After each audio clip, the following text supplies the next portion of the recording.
원고 적격설, 독일 행정소송 구조에 따라서 신청권은 원고 적격 요소라는 견해이다. 이제부터 전혀 이해가 안 가는 이야기가 나오기 시작해요. 일단 들어보자고요. 신청권은 권리적 요소여서 신청권을 침해받는 자는 법률상 이익을 침해받은 것이고 따라서 원고 적격을 인정받는다. 점점 무슨 말인지 모르겠죠. 이거 아마 외우셨을 거예요. 정말 이거를 이해하지 못한 채로 외운 분들이 많이 계실 텐데 경의를 표합니다.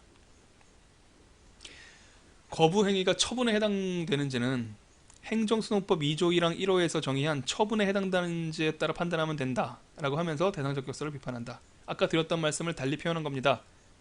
2조 1항 1호 봤더니 행정행위 거부하면 처분이라면서 왜 법조문에 없는 요건을 들먹거리는 거야?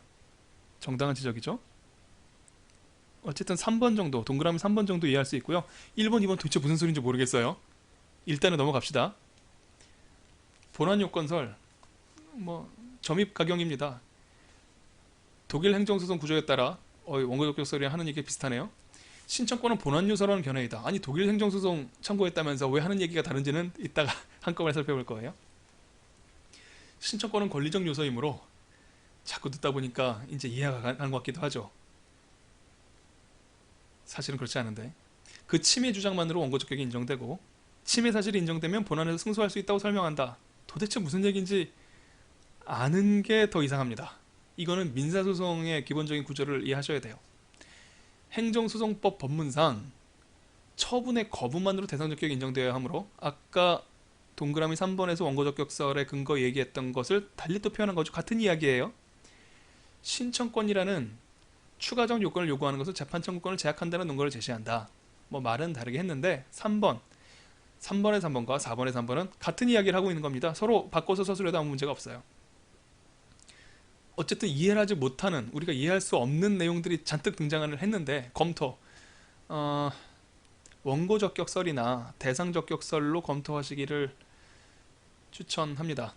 대상 적격설에 의한 판단은 판례의 확립된 태도라서 수험상 안전하고요. 원고 적격설은 학설의 다수 태도이기 때문에 역시 수험상 뭔가 기피하는 듯한 느낌을 줄 수가 있어요.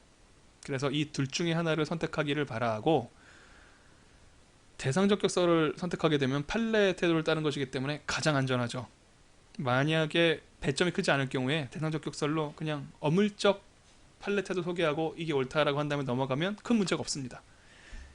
만약에 거부 처분의 대상 적격을 본격적으로 물어봤고 지나치게 배점이 크다, 그럴 때는 원고 적격설이 유리할 수도 있겠습니다.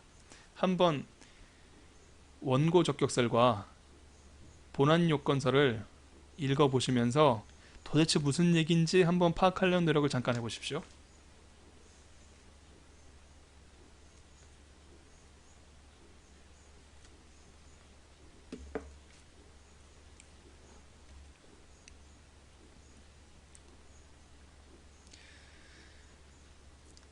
읽어도 이 부분이 힘들 거예요. 신청권은 권리적 요소여서 원고 적격 요소다. 신청권은 권리적 요소이므로 본안 요소다. 무슨 소리를 하는 것인지 도대체. 자, 신청권 논쟁과 행정쟁송의 구조, 독일과 한국의 대결, 영원히 침묵이라고 적어드렸는데 결혼식장에서 그런 얘기 하잖아요. 이의가 있는 부분 지금은 이의가 있는 분은, 신랑 신부의 결혼에 대해서 이의가 있는 분은 지금 말씀하시고 말씀하시지 않는다면 영원히 침묵하십시오. 지금 이해 한번 해보시고요. 이해가 안 가면 그냥 영원히 이해 안 하셔도 큰 상관없습니다. 이렇게까지 설명하는 교재는 국내에 없어요. 하지만 이걸 이해하지 못하면 볼 때마다 외워야 되기 때문에 저는 개인적으로 그게 너무 갑갑했거든요.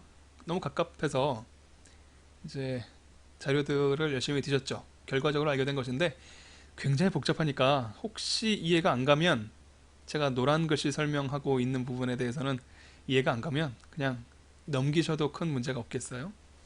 대신 이거 하나 이해하시면 독일식 행정쟁송 구조에 의해서 원고 적격설, 본안 적격설이 하는 이야기, 앞으로도 처분 사유 추가 변경을 하는 이야기 한 큐에 다 이해됩니다. 동의는 못하지만 왜 그런 주장을 하는지는 알 수 있게 됩니다. 설명 시작하겠습니다. 독일 행정법원법이 있어요. 우리나라는 행정소송의 구조에 대해서 행정소송법이 규정을 하고 있고요. 독일은 행정법원법이 규정을 하고 있습니다. 각각 원고적격 인정 규정이 있고요. 본안 승소를 하기 위한 본안 요건을 규정하고 있는 조항이 있습니다. 우리나라 친숙한 조항부터 한번 살펴볼게요. 12조에 12조 1문입니다. 처분 등의 취소를 구할 법률상의 이익이 있는 자에게 원고적격이 있다고 해요. 그리고 4조 1호는 취소소송 정의 규정인데, 취소소송이란 위법한 처분 등을 취소하는 소송이다 라고 개념을 정의하고 있습니다. 그러니까 처분이 위법하면 승소하는 거예요. 독일 행정법원법은 원고가 Verwaltungsakt 행정행위라고 했죠. 처분 등보다 다소 좁은 개념이라고 말씀드렸습니다. 원고가 처분에 의해서 자신의 Rechts, 권리를 침해받았다라고 주장하기만 하면 원고 적격이 인정돼요. 이게 사실은 맞습니다. 이게 소송의 대원칙이에요. 권리가 실제로 침해됐으면 이길 거 아니에요. 근데 권리 침해 주장을 하면 그게 이 사건이 너랑 도대체 무슨 상관인데, 이게 원고 적격이거든요. 나랑 이러니까 상관이 있어요. 그거는 원고가 권리 침해를 주장만 하면 원고 적격이 인정되는 것이 민사소송상의 대원칙이에요. 우리나라에서도 민사소송에서는 이런 원칙을 따릅니다. 너무나 당연한 원칙이어서 사실은 의심하지 않아요. 독일에서 열심히 공부하셨고 우리나라에서 행정법학을 최초로 부흥시킨 교과서, 유력한 교과서를 쓰신 김동희, 류지태, 홍정선 이런 분들이 계세요. 홍준영 교수님들, 이런 교수님들은 독일 행정소송법의 엄밀한 체계, 법 이론과도 합치되는 이런 깔끔하고 우아한 체계에 매료되셨습니다. 그래서 우리 행정소송법의 규정들을, 법 문헌들을 독일 행정소송법 체계, 독일 행정쟁송법 체계에 끼워 맞춰서 이해하셨어요. 그래서 지금은 그런 경향이 굉장히 쇠퇴했는데 어쩔 수 없이 그 영향이 많이 남아 있습니다. 특히 원고 적격설, 본안 적격설에 그래요. 독일 행정법은 그래서 법 이론대로 그대로 규정하고 있습니다. 원고가 권리 침해를 주장하면 원고 적격이 인정됩니다. 그리고 권리 침해가 인정되면 본안에서 승소합니다. 그래서 행정행위는 취소돼요. 이게 독일 행정법원법의 원고 적격과 본안 승소 요건에 관한 규정이에요. 우리랑 다르죠.